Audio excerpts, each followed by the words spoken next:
오늘 저희가 준비한 주제는요, 생수병 사건, 미궁 속 수사 종결이라는 주제인데요. 경찰이 서울 서초구의 한 회사에서 발생한 생수병 사건을 이 회사 직원의 단독 범행으로 결론을 짓고 수사를 마무리했습니다. 오늘 좀 관련된 이야기 나눠보겠습니다. 용의자가 사망을 했습니다. 결국 의문만 가득 남긴 채 마무리가 된 건데요. 먼저 해당 사건이 어떻게 일어나게 된 것인지부터 살펴보겠습니다. 이 사건 18일 날 서초구 양재동의 한 사무실에서 발생을 했습니다. 네. 직원 두 사람이 생수병에 든 물을 마시고 물맛이 이상하다라는 말을 남기고 그쵸. 의식을 잃고 쓰러져서 병원으로 이송이 됐었는데 이 30대 여자 직원은 그래도 다행스럽게 의식을 금방 회복했습니다. 그래서 병원에서 치료를 받고 금방 퇴원을 했는데 지금 이 40대 팀장으로 알려져 있죠. 이 팀장 같은 경우는 중환자실에서 계속해서 치료를 받았었는데 이 치료를 받던 와중에 이 사건 발생 엿새 만이었죠. 23일 사망하고 말았습니다. 그리고 이 사건이 발생하고 난 그 다음 날이었죠. 네. 19일 날 이들의 직장 동료였어요. 이 강모 씨, 지금 이 용의자에서 이제 뭐 피의자라고 얘기를 해도 네. 될 것 같은데 이 피의자 강모 씨 같은 경우는 이 서울 관악구의 본인 자택에서 숨진 채 경찰에 발견이 됐습니다. 그런데 이 발견이 됐을 당시에 이 뭐 국과수에서 이제 부검을 했었죠. 네. 강 씨의 부검 결과 그리고 지금 사망한 피해자죠. 사망한 팀장의 혈액에서 같은 독극물이 검출이 됐었습니다. 이 지금 숨진 강 씨 같은 경우는 유서를 남기지 않았기 때문에 범행 동기를 찾는 데 상당히 경찰이 애를 먹었던 것으로 전해지고 있습니다.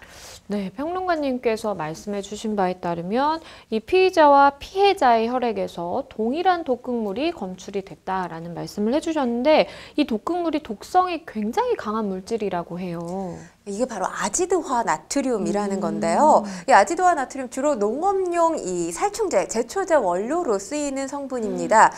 그런데 중요한 게 지금 이 회사에서 이 사건이 일어나기 직전 2주 전이었어요. 네. 한 직원이 탄산음료를 마셨는데 이 탄산음료를 마시고 또 쓰러지는 일이 발생을 했습니다. 이 회사 내에서 자체적으로 이 탄산음료의 성분을 분석 의뢰했었거든요. 네. 그런데 역시나 같은 이 독극물이 검출이 됐던 것으로 알려지고 있는 상황입니다. 그렇기 때문에 이 회사 직원들과 이 삼진 강모 씨 간의 관계를 중심으로 수사가 진행이 되기도 했었던 그런 상황이었었습니다. 아마도 이 강모 씨가 뭐 지금은 숨졌기 때문에 뭐 어떻게 상황 파악을 더 할 수는 없겠지만 2주 전에도 어쨌든 그 해당 사건에 연루가 되어 있을 가능성이 좀 굉장히 높아 보이는데 생수병 사건의 용의자 이 강모 씨죠.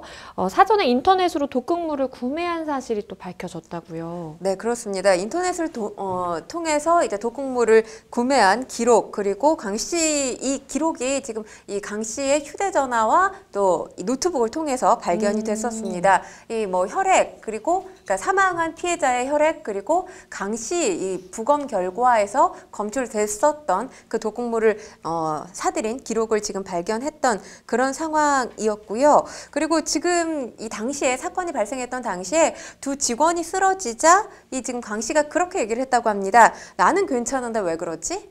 수상한 발언을 해서 조금 이 의심을 사기도 했었는데 경찰에 따르면 사건 발생 몇 주 전에 이 강 씨하고 이 관계된 직원들이 말다툼을 했던 가벼운 말다툼이라고 지금 알려지고는 있는데 그렇게 말다툼을 했었던 일이 있었다라고 이 직원의 진술도 이 조사 과정에서 확보했던 것으로 알려지고 있습니다. 뭔가 굉장히 섬뜩하네요. 근데 이 강모 씨가 어쨌든 유서를 남기지 않고 지금 사망을 했기 때문에 경찰 입장에서도 범행 동기를 파악하는 데 있어서 굉장히 좀 힘들었겠다라는 생각도 드는데 경찰의 중간 수사 과정에도 난항이 이어졌다고 하던데요. 일단 관련해서 지금 독극물이 발견이 됐다면 이 직원들이 독극물을 마신 거나 다름이 없다라고 볼 수 있잖아요. 사망자가 발생을 했으니까. 네. 그래서 지금 경찰이 추정하건대 이 팀장 같은 경우는 사망에 이를 정도였기 때문에 물을 좀 많이 마신 게 아니냐. 그리고 이 여성 같은 경우는 뭔가 검사를 진행을 했을 때 이 관련 독극물이 검출되지 않았다고 합니다. 그렇기 때문에 마신 물의 양이 굉장히 적었을 거다. 뭐 이렇게 지금 경찰에서 밝혔던 적이 있는데 일단 중요한 게 이 생수병에서 독극물이 검출이 되지 않았습니다.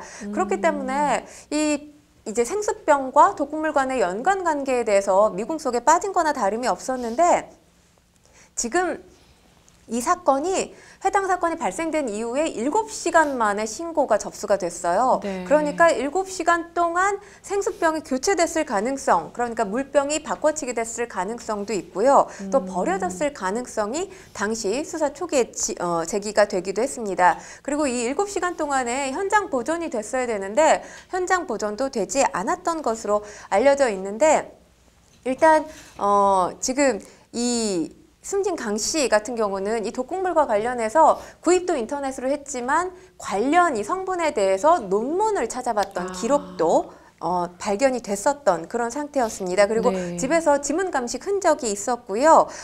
그리고 이 지금 휴대전화 포렌식이 끝나기는 했는데 보통 요즘에는 휴대전화 포렌식을 하게 되면 범행 동기라든지 아니면 이 직원들 간의 관계라든지 이런 것들이 주고받은 문자 메시지를 통해서 보통 알려지게 돼 있잖아요. 네. 그런데 포렌식을 했지만 범행 동기와 관련해서 구체적인 정황을 찾지 못했던 것으로 알려지고 있습니다. 그렇기 때문에 경찰이 이 수사를 진행했을 때 이 사내 갈등 가능성에 대해서 염두를 해두고 진행을 하기도 했었습니다. 앞서서 이제 7시간 동안 현장이 좀 보존이 되지 못했다라는 점 지적을 해주셨는데 상당히 좀 아쉬운 부분이라고 생각이 됩니다. 그런데 변호사님 궁금한 게 한 가지 있는데 지금 용의자가 사실 사망을 했으면 그렇죠. 뭐 더 이상 수사를 진행하지 않는다거나 뭐 입건했다 이런 보도는 나오지 않잖아요. 근데 네. 이 사건은 굉장히 이례적으로 용의자가 그러니까 지금의 피의자 강 씨죠. 이 강 씨가 사망을 했음에도 불구하고 입건을 했단 말이에요.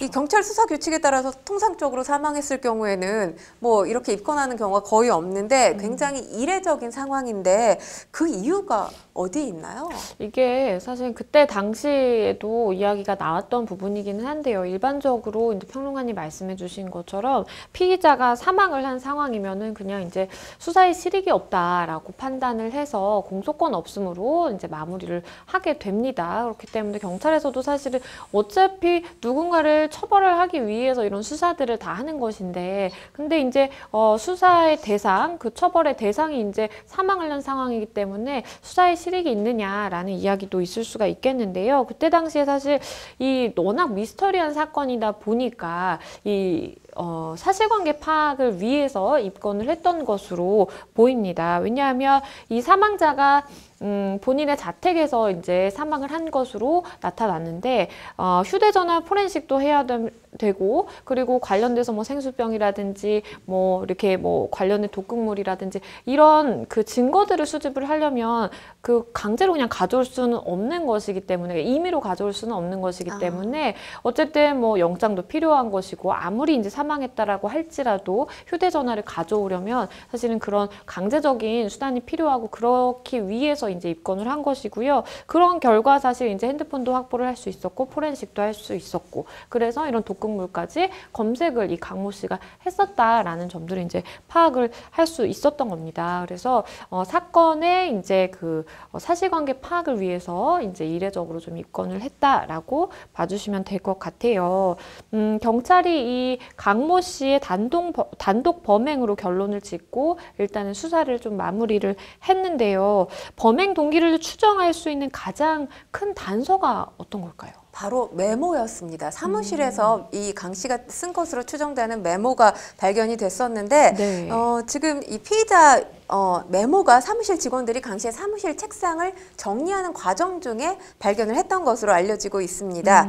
일단 지금 뭐 경찰은 이 강 씨에게 살인 혐의를 적용을 했었잖아요. 네. 지금 팀장이 사망하면서 이 살인 혐의와 관련된 증거들은 확보가 됐던 상태예요. 아까도 말씀드렸지만 관련 독극물을 인터넷에서 구매를 그렇죠. 했었고 본인 혈액, 그러니까 본인이 또 그러니까 강 씨의 부검 결과 그리고 팀장의 또 혈액에서 같은 물질이 발견이 됐단 말이에요.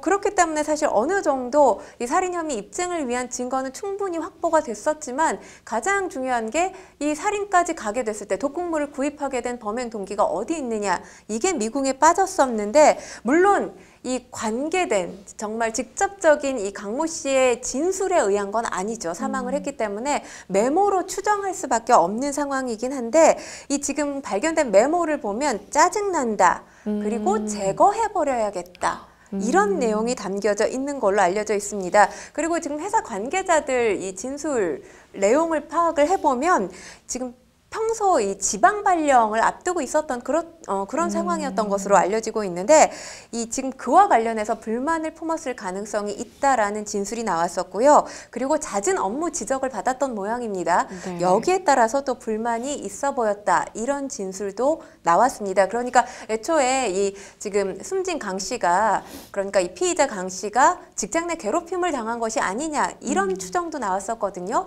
그것보다는 아마도 이제 인사 발령 또는 뭐 업무에 따른 지적에 의해서 본인이 불만을 품고 관련 범행을 저질렀을 가능성이 높다라는 것이 회사 관계자들의 진술이었습니다. 일단 지금 뭐 공범 유무와 관련해서 경찰이 내린 결정은 지금 아까 변호사님께서 말씀을 하셨지만 단독 범행으로 지금 결정이 지어진 상태예요.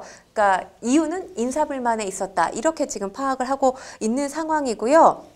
그리고 지금까지 나온 증거로 이 지금 강 씨가 이 지금 단독 범행을 저질렀다라는 증거가 충분히 아까도 말씀드렸지만 확보가 된 상태였기 때문에 수사를 계속한다는 것이 특별한 실익이 없다, 이런 판단에 따라서 지금 형사소송법에 따라서 공소권 없음으로 불송치 처분하기로 결정이 내려진 겁니다. 일단은 뭐 업무에 있어서 본인이 굉장히 좀 잦은 지적을 받았고, 또 지방으로 내려가기 싫은데 지방으로 인사 발령을 좀 앞두고 있고, 그러다 보니까 뭔가 주변 사람들에 대해서, 나에게 그런 발령을 내린 사람들에 대해서 굉장히 좀 악감정을 품었을 가능성이 있어 보이고요. 그것이 이러한 끔찍한 사건으로 연결이 되지 않았나라는 좀 생각이 듭니다. 일단은 생수병 사건, 뭐 경찰에서 종결을 했지만 그래도 의문점이 굉장히 좀 많이 남는 상황인데요. 일단은 피해자의 혈액에서 독극물 성분이 검출은 됐어요. 그런데 피해자들이 마신 생수병에서는 검출이 되지 않았다. 이게 좀 앞뒤가 맞지 않는 느낌이 좀 들거든요. 그래서 저희가 오늘 뭐 이 지금 데일리 탑 이슈의 주제를 미궁 속에 빠졌다라고 붙여놓은 이유가 아직까지 이 부분에 대해서 명확하게 규명이 되지는 않았습니다. 아까 제가 이제 말씀드렸던 7시간 내에 뭔가가 바뀌었을 가능성, 뭐 배제할 수 없었던 것 같고요. 그리고 일단 이 지금 경찰에서 추정했던 한 가지 또 가능성은 생수병을 통해서 마시지 않았을 가능성도 배제할 수 없는 거 아니냐, 이런 것이 이제 경찰의 수사 과정 중에 나왔던 가능성 중에 하나였습니다. 그리고 중요한 건 지금 극단적인 선택을 한 강 씨 같은 경우는 조금 의문점이 남는 게, 회사에 알려준 거주지와 본인이 실제 거주하고 있는 거주지가 달랐던 것으로 알려졌어요. 그래서 경찰이 처음에 물론 금방 찾아내기는 했지만 기지국 신호 그리고 탐문을 통해서 지금 강 씨가 살고 있었던 관악구의 자택을 찾아냈던 것으로 알려지고 있습니다. 뭐 그거 자체가 사실 강 씨 보통의 직원들이 자기가 사는 곳과 뭐 회사에서 우편물이 올 수도 있는 거잖아요. 보통. 그렇죠. 그런데 그걸 제대로 알리지 않았다는 것 자체가 조금 저 개인적으로는 의문이 남기도 하는 부분입니다. 앞서서 평론가님께서 이제 설명을 해주시기는 했지만, 뭐 직장 내 괴롭힘 얘기도 있고, 뭐 지방 발령 얘기도 있고, 여러 가지 이야기들이 조금 있는데, 어쨌든 정확한 범행 동기에 대해서는 피의자가 사망한 상황이고 수사도 종결이 된 상황이기 때문에 사실은 좀 미스터리로 남게 됐다라고도 볼 수 있을 것 같아요. 그게 참 신기한 게, 보통 우리가 사회생활을 하다 보면 친하든 친하지 않든 업무상으로든 아니면 사적으로 연락을 해야 될 일이 뭐 생길 수 있잖아요. 그러면 휴대전화 포렌식을 했을 때 이 인간관계에 대해서 거의 다 볼 수 있어요. 볼 수 있죠. 그래서 휴대전화를 오픈하는 순간 굉장히 많은 문제들이 발생한다, 이런 이야기도 있잖아요. 그런데 그와 관련해서 관계를 정확하게 경찰이 규명할 만큼의 관계들이 보이지 않았던 것도 의문이 들고요. 지금 뭐 금전 관계에 대해서도 의문점 중에 하나였는데, 여기에 대해서도 지금 경찰이 뾰족하게 밝혀낸 부분은 없는 것으로 알려져 있습니다. 어디까지나 아까 그 메모를 통해서, 그리고 같이 일했던 회사 관계자들의 진술을 통해서만 말씀 그대로 추정을 할 수밖에 없는 상황이기 때문에, 이게 지금 뭐 결정은 내려졌죠. 이 강 씨가 단독 범행을 저질렀다는 것, 아까도 말씀드렸지만 그렇지만 관련해서 정확하다고 할 수 있는 그러게요. 범행 동기는 미궁에 빠져 있는 그런 사건이라고밖에는 뭐 말씀드릴 수 없을 것 같아요. 참 이상하네요. 사실은 이게 휴대전화에서 내가 다른 사람들에 연락한 거를 싹 지워야지라고 한다고 하더라도 포렌식을 통해서는 사실 다 복구가 될 수 있고, 그런데도 뭐 뾰족하게 밝혀낸 것이 없다라고 한다면 뭐 여러 가지 가능성들은 있지만 사실은 참 미스터리로 남게 됐다라고 볼 수밖에 없을 것 같아요. 그런데 이렇게 직원들이 좀 연이어서 사망을 하고 또 한 명은 굉장히 좀 위중한 상태였다가 회복을 하고 뭐 이런 일이 발생했음에도 불구하고 회사 측이 해당 사건에 대한 언급을 극도로 꺼렸다라고 하던데 이것도 좀 이상한 것 같아요. 그렇죠. 왜냐하면 2주 전에도 탄산음료를 마시고 쓰러졌던 그쵸. 직원이 있었잖아요. 그리고 그 해당 음료에서 관련된 독극물 성분이 검출이 됐었단 말이에요. 그것도 네. 아까도 말씀드렸지만 회사가 자체적으로 성분 분석 의뢰를 했잖아요. 그리고 2주 후에 직원 두 사람이 쓰러지고 그 중에 한 사람은 사망까지 했단 말이에요. 그런데 중요한 건 그 쓰러진 날 아까도 말씀드렸지만 7시간가량 신고를 하지 않았다는 거 사실 납득이 되지 그쵸. 않는 상황이고, 뭔가 두 사람이 쓰러졌다면 그 사고가 난 현장, 사건 현장은 그대로 보존을 해뒀어야 되는데 보존도 하지 않았던 것도 너무나 이상합니다. 그리고 일단 그 관련해서 사건 초기에 사무실을 뭐 언론사 기자들이 찾았을 때 직원 4~5명이 회사 문 걸어 잠그고 회사 불 끄고 일을 하고 있었다고 해요. 이상하네요. 그러니까 굉장히 회사 내부를 누군가한테 노출시키면 안 되는 그런 상황이 있었는지 모르겠습니다. 어쨌든 외부하고 접촉을 굉장히 차단시키는데 주력했던 것 같고, 그리고 이 숨진 팀장, 피해자죠.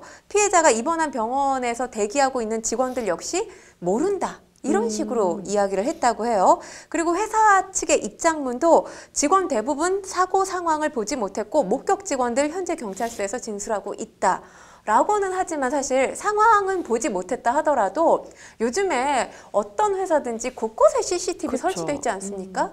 그걸 기반으로라도 정확하게 빠르게 이야기를 했어야 되는데 그 부분에 대해서도 여전히 조금 의구심이 남는 지점이다. 이렇게 말씀드릴 수 있겠습니다. 그러게요. 사실 회사가 이런 일이 발생하면 바로 뭐 신고를 하고 바로 뭐 119에 접수를 하고 이게 좀 상식적이라는 생각이 드는데 이거를 7시간 동안 방치를 하고 또 직원들은 불 끄고 이렇게 사람 없는 것처럼 하고 이제 일을 하고 이랬다고 하니까 이 뉴스를 접하는 대중들의 입장에서는 더더욱 좀 이해가 안 되는 그 지점들이 많이 발생하는 것 같아요. 이런 생수병 사건을 통해서 독극물 구매에 대한 관리가 좀 허술하다 이런 지적이 있더라고요. 일단 본인 인증만 하면 아주 손쉽게 구할 수가 있습니다. 근데 사실 뭐 저희가 독극물이라는 표현을 썼지만 유해 화학 물질이라고 그쵸, 하죠. 그쵸. 근데 이게 범행 도구로 악용되는 사례가 상당히 매년 발생을 하고 있는 상황이에요. 그리고 말씀드렸다시피 본인 인증만으로 손에 쉽게 넣을 수가 있기 때문에 구매 절차를 보완해야 된다. 이 생수병 사건 이후에 이런 이 목소리들이 상당히 많아지고 있는 게 사실입니다. 네. 근데 이제 이번 달 초, 지난달 말에 이 사건이 발생을 한 거잖아요. 중순경에. 네. 근데 이번 달 초쯤에 이 포털 사이트를 검색해서 다수 이 연구용 시약을 판매하는 전문 쇼핑몰 사이트에 이 관련, 그러니까 지금 저희가 사건에서 언급했던 그 물질이 거의 판매 중단이 됐다고 합니다. 근데 제가 봤을 땐 이게 일시적으로 판매 중단됐던 게 아닌가 싶어요. 왜냐하면 이 사건이 워낙 사람들한테 관심이 있었기 때문에 뭐 아무래도 여전히 그 관련해서 유해 화학 물질을 판매한다 그러면 뭐 비판을 받을 가능성이 있기 때문에 생수병 사건 때문에 일단 판매 중단을 했던 게 아닌가라고 보여지는데, 지금 아까도 말씀드렸지만 인터넷으로 구매를 한 거잖아요. 그쵸. 이 강 씨 같은 경우 연구용 시약 전문 사이트에서 구매를 했던 것으로 알려져 있는데 네. 본인 인증을 본인으로 하지 않았어요.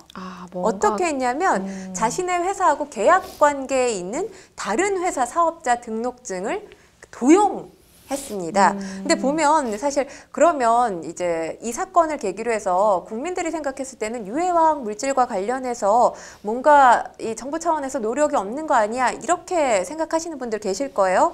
근데 불법 유통을 막기 위해서 노력을 하긴 했습니다. 2017년도에 이 화학물질 관리법 개정안이 시행이 됐거든요. 이 관련 내용 제가 조금 말씀을 드리면 네. 그러니까 이제 범죄, 테러에 악용될 수 있는 유해 화학 물질을 온라인으로 거래할 경우에 본인 인증을 거치도록 한 거예요. 그러니까 이 개정안이 시행되기 전에는 아마도 뭐 그 전 상황에 대해서 제가 자세하게는 모르지만 본인 인증 거치는 절차 자체가 없었던 것으로 보여져요. 근데 여러 가지 문제점들이 노출되면서 이 인증 절차를 거치게 됐습니다. 여기에 이제 고지를 해야 되는 사항이 있거든요. 네. 이 화학 물질에 해당하는 시험용, 연구용, 이 또 검사용 시약을 그 목적으로 판매하는 자는 해당 용도로만 사용하고 취급할 때 이 취급 기준을 준수해야 한다. 이걸 이제 구매자한테 고지할 의무가 있어요. 근데 이 의무가 제대로 지켜지지 않고 있습니다. 왜냐하면 거의 지금 이 강모 씨 같은 경우도 온라인 쇼핑몰을 통해서 샀잖아요. 그렇죠. 온라인 쇼핑몰을 통해서 사거나 통신 판매 업자를 통해서 이 판매된 이 관련 물질을 구매를 했을 경우에 용도 제한이 구매자한테 제대로 고지되지 않는 경우가 허다한 것으로 알려져 있고요. 그리고 사실은 대부분 개인한테 판매를 잘 안 한다고는 합니다. 그러니까 뭐 대학이라든지 연구소 같은 이런 기관, 기업에 판매를 하게 되는데 강씨 사례 같은 경우는 지금 다른 업체 이 사업자 등록증을 사용해서 지금 그렇죠. 도용을 한 거잖아요. 그럴 경우에 이게 개인 구매한 걸로는 판매자가 모를 거 아닙니까? 이런 부분에 대해서는 막기가 힘든 상황인 것이 현실입니다. 뭔가 좀 허술하다라는 느낌을 지울 수가 없네요. 그리고 온라인에서 이제 강모 씨도 이 제품을 구매를 하기는 했지만 온라인에서 고농도 화학 제품, 그러니까 사람이 이거를 섭취하면 당연히 건강상 이상이 생길 수 있고 뭐 심한 경우 사망에 이를 수도 있는 그런 고농도 화학 제품이 세탁용으로 판매가 되고 있다고 하더라고요. 이런 일이 있으면 정말 안 되죠. 이 한 유명 세탁 전문 유튜버 관련 영상인 건데 기름 얼룩 제거용으로 이제 순도 99% 수산화나트륨과 관련된 제품을 소개를 하고 이 구매 가능한 인터넷 주소까지 알려주고 있습니다. 환경부 관계자의 전언에 따르면 시약 용도가 아니라 세탁 용도로 수산화나트륨을 판매하는 사이트가 있다면 규정 위반 소지가 있다는 거예요. 그러니까 모니터링을 통해서 이제 문제 사이트에 대해서 확인이 되면 포털에 삭제 요청을 하겠다. 필요한 경우 행정처분하겠다라고는 하는데 사실 요즘 뭐 여러 가지 유튜버들이 너무 많잖아요. 이런 유튜버들이 한두 사람이 아니기 때문에 맞아요. 이걸 일일이 모니터링해서 걸러내기가 상당히 어려운 게 현실입니다. 그렇기 때문에 이게 굉장히 답답한 얘기지만 개인이 주의해야 될 수밖에 없는 상황이지 그러게요. 않나라는 생각을 해봅니다. 아니 그러다 보니까 일각에서는 이제 그런 이야기도 있더라고요. 개인의 유독물질 구매를 이거는 원천적으로 그냥 금지를 해야 된다. 우리가 일일이 뭐 단속을 하고 하는 것도 현실적으로 어렵기 때문에 이런 위험을 사실 방치하면 안 되고 위험을 조금이라도 좀 막으려면 어쨌든 원천적으로 이거를 구매를 금지시키는 게 필요하지 않겠냐라는 이야기도 있던데 이것도 사실 현실적으로 좀 쉽지가 않아 보여요. 그렇죠. 정부나 관계자들 대다수가 이게 현실적으로 불가능한 일이다 이렇게 목소리를 내고 있는데 네. 왜냐하면 지금 개인한테 뭐 판매하는 경우가 뭐 흔하지는 않은 것 같아요. 그렇지만 개인한테 판매하는 경우도 있기 때문에 지금 근데 이걸 일일이 규제할 수가 없는 게 개인 중에서도 이렇게 나쁜 목적으로 악용하는 사례가 있냐 하면 뭐 일단 발명가들 가운데 개인적으로 실험해야 될 필요가 있잖아요. 그쵸. 그럴 경우에는 이걸 막을 수가 없단 말이에요. 그렇기 때문에 무조건 개인 판매는 원천적으로 차단해야 된다. 이런 규제 자체는 굉장히 무리가 있다라는 목소리, 설득력이 있어 보이고요. 그리고 일단 뭐 한 관계자가 그렇게 얘기를 했더라고요. 이 칼이 범행 동기에 쓰인다고 그러게요. 범죄 목적에 쓰인다고 칼 판매하지 못하게 하는 건 말이 안 되지 않느냐. 같은 논리인 것 같습니다. 그리고 이제 독극물이라는 게 따로 독극물, 정부가 정해놓은 법적으로 정해놓은 독극물이 있기는 하지만 이 화학용품 같은 경우가 기준치 이상으로 사용돼서 인체에 해를 미치게 되면 그게 바로 독극물이 되는 거기 때문에 그쵸. 뭐 이 독극물 자체를 모든 것, 이 화학용품 모두를 독극물로 또 규정할 수도 없는 거라는 거죠. 그렇지만 지금 이 신분 확인 절차에서 강 씨 같은 경우 이 사업자 등록증 도용한 사례잖아요. 그렇기 때문에 신분 확인 절차에 대해서는 강화할 필요가 있다. 이런 목소리는 나오고 있는데 규제 방안에 대해서는 좀 더 이 면밀하게 고민을 해봐야 된다라는 것이 업계 관계자들의 목소리입니다. 그러게요. 이런 안타까운 사건을 막기 위해서는 어쨌든 좀 대책 마련이 필요한 거 아닌가라는 생각이 듭니다. 생수병 사건 관련해서 오늘 데일리 탑 이슈에서 짚어봤고요. 다음 시간에도 더욱 따끈따끈한 핫 이슈로 다시 찾아뵙겠습니다. 여러분은 지금 생생법률쇼와 함께하고 계십니다.